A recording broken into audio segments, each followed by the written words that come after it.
Welcome, friends. Now, today we are going to start our new chapter number 5, the fundamental unit of life. It's a biology chapter. First chapter हमने complete कर लिया था और अब हम biology chapter start करेंगे. The fundamental unit of life. अब हमको पता ही है कि हमारी बॉडी है वो छोटे छोटे सेल से बनी होती है. अब कोई भी हमारी बॉडी का पार्ट्स ले लो, ठीक है. अगर हमें कहाँ पर भी लगता है बॉडी में, हमारी जो स्किन होती है वो कहीं से निकल जाती है तो बहुत सारे सेल नष्ट हो जाते हैं, बहुत सारे सेल डिस्ट्रॉय हो जाते हैं. तो सभी के सभी जो हमारा लिविंग थिंग्स है, जो हमारी बॉडी में जो कोई भी पार्ट्स है, वो सभी के सभी पार्ट्स है वो सेल से बने होते हैं. तो आखिर ये सेल है क्या, और सेल को डिस्कवर सबसे पहले किसने किया था, कहाँ किया था और कैसे किया था, ये हमें देखना है. अब यहाँ पे देखिए, जो सेल है सबसे पहले रॉबर्ट हुक नाम का एक साइंटिस्ट था.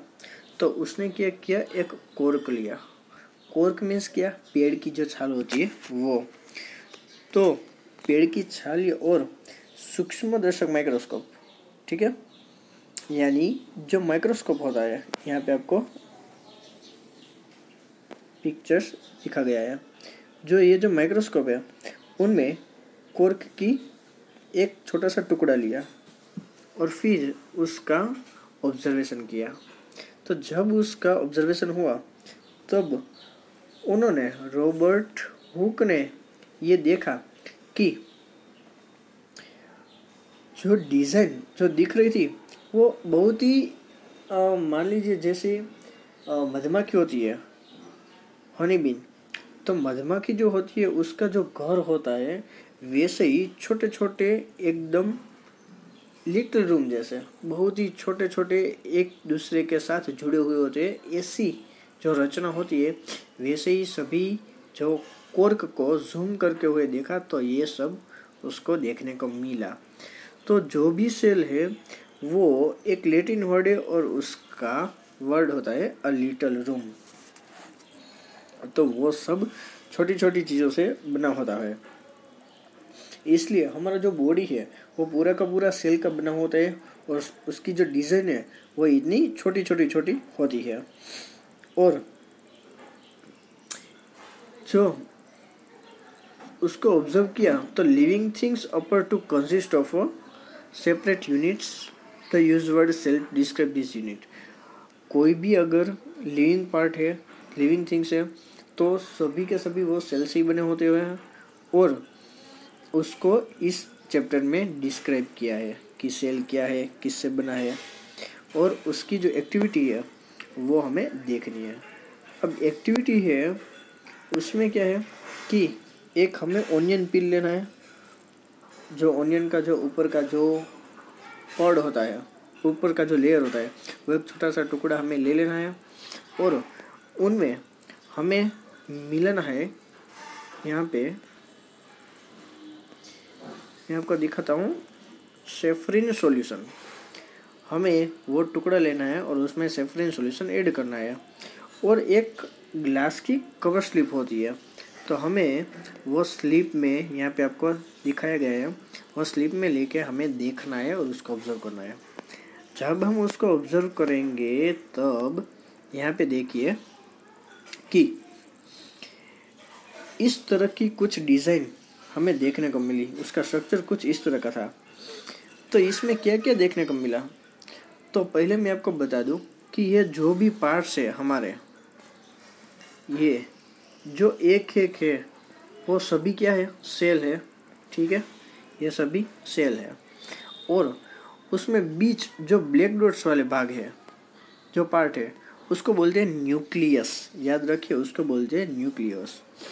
और ये सेल के बीच और न्यूक्लियस के बीच ये जो नीला वाला जो भाग है, जो खाली भाग है, उसको बोलते हैं साइटोप्लाज्म, ठीक है. जो सभी है वो सभी सेल्स है ऑनियन पील के, ठीक है. उसके बीच जो ब्लैक डॉट्स है वो है हमारे न्यूक्लियस, और उसका जो बीच का जो भाग है उसको बोलते हैं साइटोप्लाज्म। तो ये हमें देखना है। अब जो हमारे सेल होते हैं वो डिफरेंट टाइप्स के होते हैं। यहाँ पे हम दो सेल के बारे में हम लर्न करेंगे। एक है यूनिसेल्युलर ऑर्गेनिजम्स और एक है मल्टी सेल्युलर ऑर्गेनिजम्स। अब ये क्या है?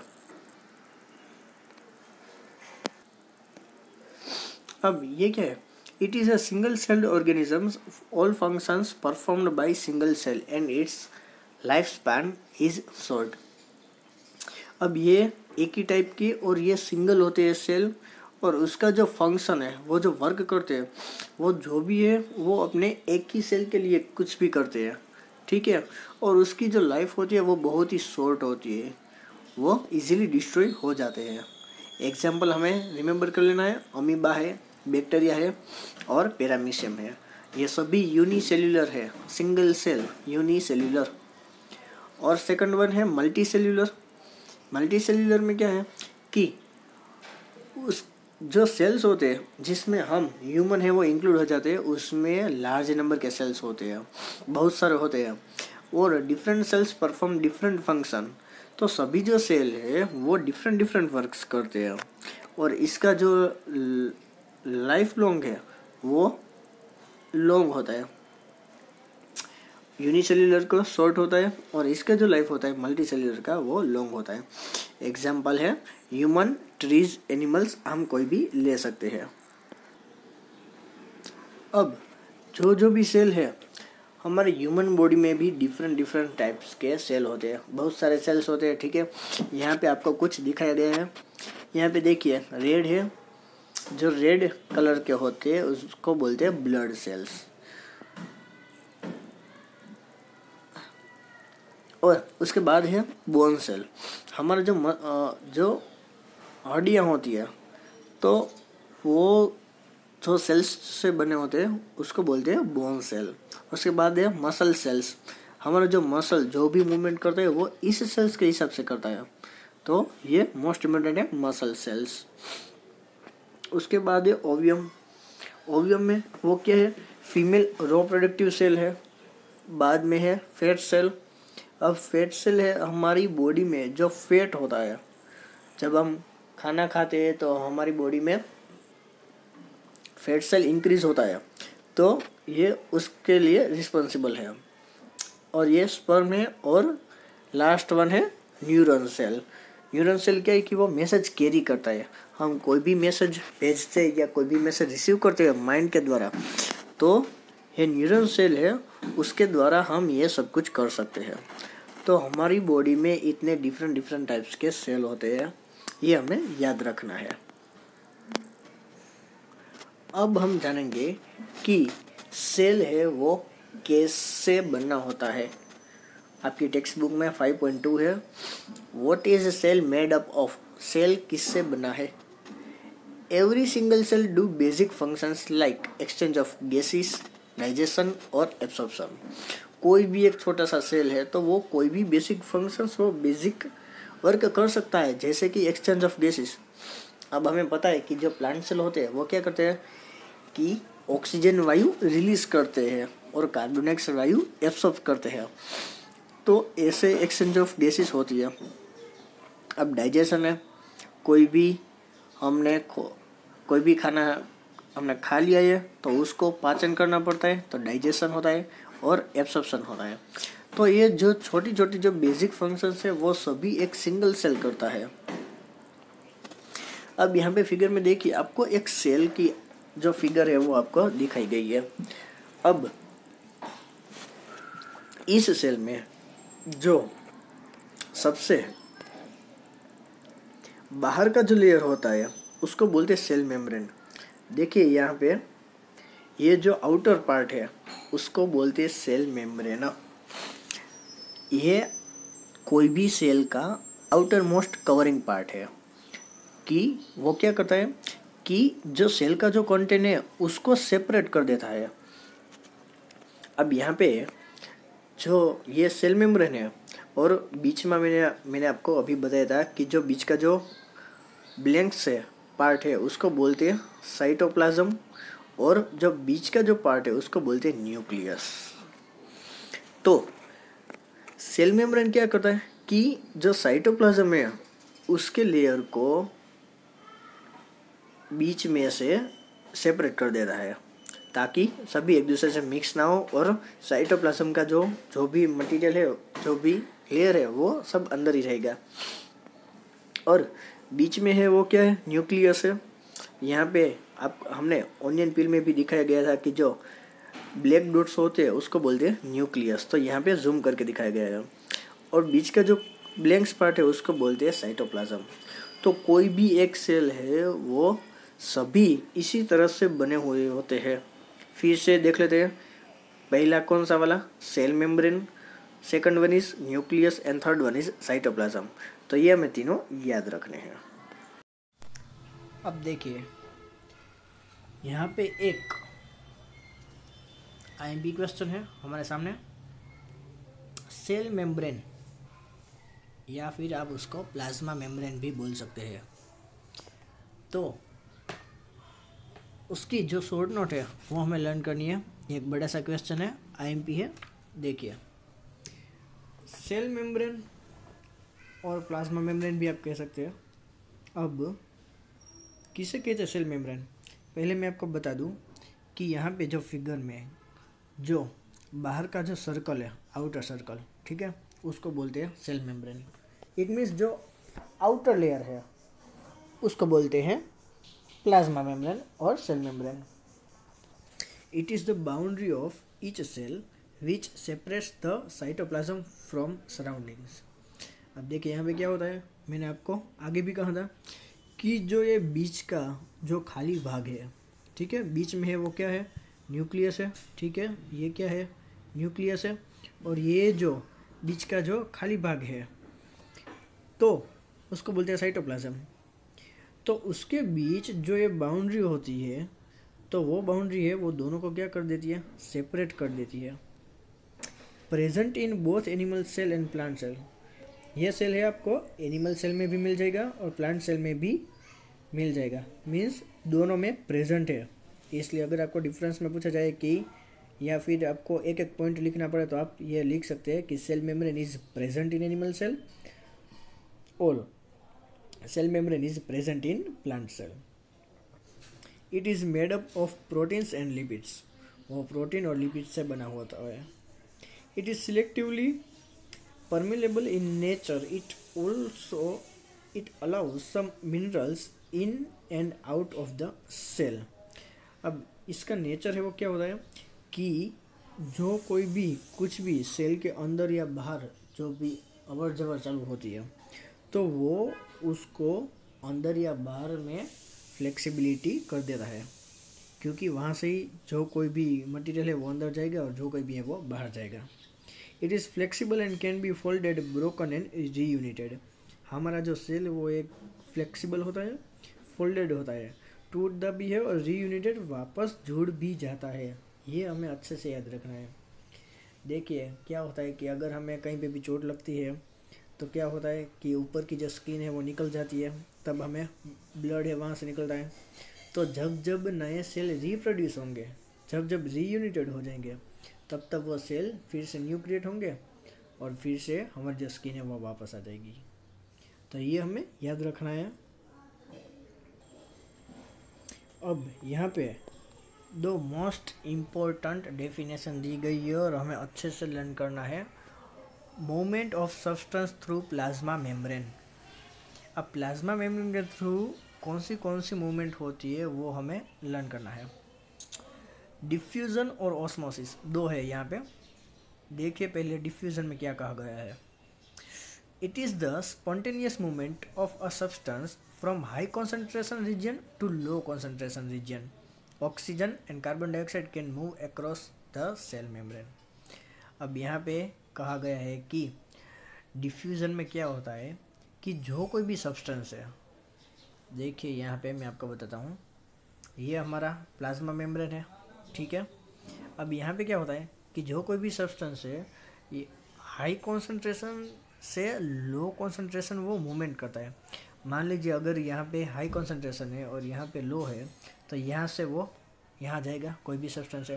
अगर मान लीजिए यहाँ पे हाई है और यहाँ पे लो है, तो वो यहाँ से वहाँ जाएगा। ठीक है। और एक बात है कि ऑक्सीजन और कार्बन डाइऑक्साइड, अगर कोई भी हमारी भी बॉडी में हम क्या करते हैं कि ऑक्सीजन और कार्बन डाइऑक्साइड की मूवमेंट करते हैं। हम ऑक्सीजन हमारी बॉडी में लेते हैं और कार्बन डाइऑक्साइड वायु जो है हम बाहर निकालते हैं।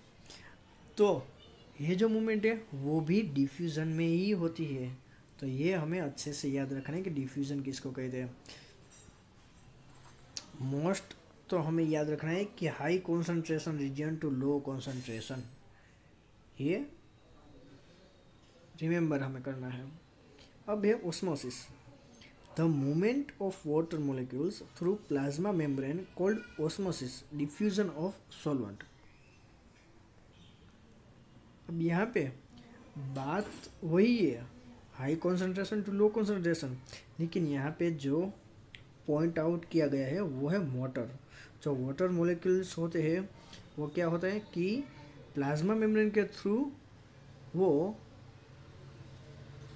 यहाँ से वहाँ जाते हैं। तो हमें ये याद रखना है कि प्लाज्मा मेम्ब्रेन के सहारे वो वाटर मोलिक्यूल से वो कहीं भी जा सकते हैं, वो कोई भी अपनी मूवमेंट कर सकते हैं। और हाँ, वो मूवमेंट है वो हाई कॉन्सेंट्रेशन से लो कॉन्सेंट्रेशन ही होगी। देखिए आप लोग ने सुना होगा और आपको पता ही है कि प्लांट है, वो प्लांट क्या करते हैं कि वो एटमॉस्फेयर में ऑक्सीजन वायु रिलीज करते हैं और कार्बन डाइऑक्साइड वायु एब्सॉर्ब करते हैं। तो ये सभी पॉसिबल तभी है कि जब हाई कॉन्सेंट्रेशन है। अगर मान लीजिए कि अगर ऑक्सीजन का जो वॉल्यूम है वो बढ़ जाता है तो वो हाई कॉन्सेंट्रेशन से लो कॉन्सेंट्रेशन जाएगा। और अगर वो यहाँ पे वाटर मॉलिक्यूल्स की अगर हम बात करें तो उसको बोलते हैं ऑस्मोसिस। और अगर ऑक्सीजन और कार्बन डाइऑक्साइड गैस की बात करते हैं तो उसको बोलते हैं डिफ्यूज़न।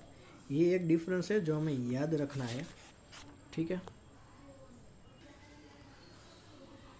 अब मोस्ट इम्पोर्टेंट 3 IMP डेफिनेशन आपके क्वेश्चन में भी यह पूछी जा सकती है कि what happen when cell put in water solution of sugar और सॉल्ट। अब मान लीजिए अगर कोई शुगर और सॉल्ट का सॉल्यूशन है, कोई वाटर सॉल्यूशन है जिसमें हमने शुगर और सॉल्ट डाला है, तो सेल में क्या क्या प्रोसेस होती है। अब जो सॉल्यूशन जो कॉन्सेंट्रेशन है उसमें 3 टाइप के सॉल्यूशन बन जाते हैं। देखिए यहाँ पे नाम है हाइपरटोनिक, आइसोटोनिक और hypotonic. Hypertonic, isotonic and hypotonic. अब हमें पहले लर्न करना है हाइपरटोनिक। इसमें क्या है, यहाँ पे देखिए फिगर भी दिखाई गई है। Concentration of solution outside the cell is less than inside the cell due to this cell lose water and shrink. अब देखिए यहाँ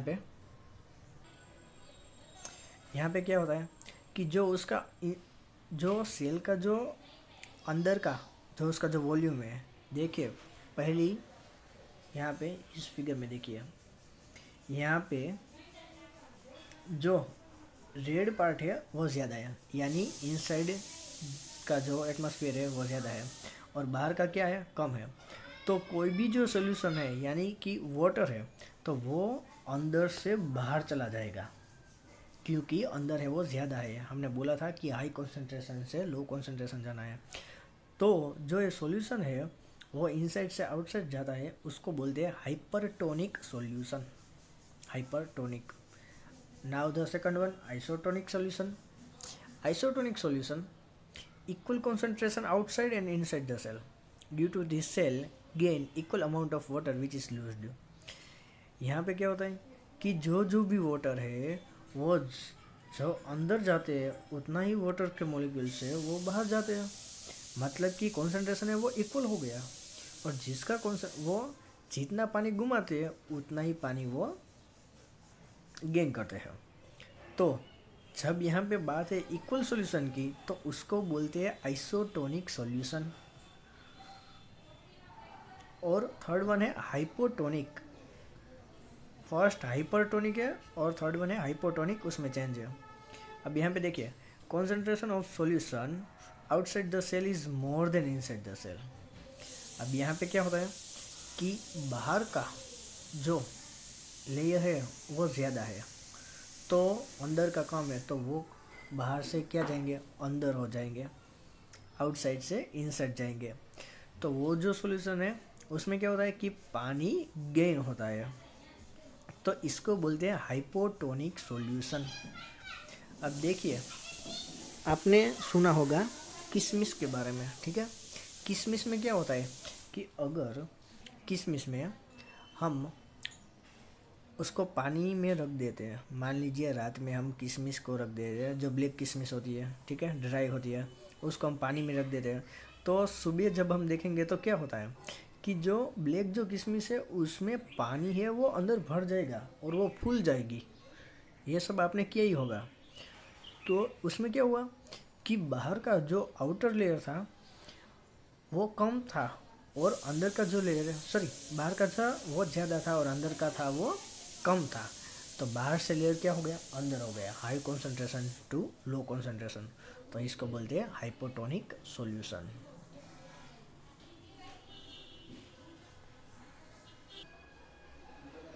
अब यहाँ पे हम एक और देखते हैं फिगर के द्वारा। हाइपरटोनिक सॉल्यूशन देखिए, यहाँ पे क्या है कि जो इनसाइड का लेयर है वो क्या है, ज़्यादा है, और बाहर का क्या है, हाई कॉन्सेंट्रेशन है वो कम है, ठीक है। इसलिए अंदर से कहाँ जाएगा, बाहर जाएगा, सॉल्यूशन है वो। आप इसमें एग का भी कोई सेल भी ले सकते हैं, ठीक है। फिगर में जो आपको दिखाई गया वो एग का भी सेल है, या किशमिश को बोलते हैं रेजिन्स, तो उसका भी हम ले सकते हैं एग्जांपल। और दूसरा है आइसोटोनिक। तो अंदर इनसाइड और आउटसाइड का वॉल्यूम है क्या है, सेम है, इसलिए जो पानी गेन होगा वही पानी लूज होगा। और थर्ड वन है हाइपोटोनिक। हाइपोटोनिक में क्या है कि बाहर का जो लेयर है, बाहर का जो सॉल्यूशन है वो ज़्यादा है और अंदर का है वो कम है, हाइपरटोनिक से ऑपोजिट। तो इसको बोलते हैं हाइपोटोनिक सॉल्यूशन, ठीक है। Thank you.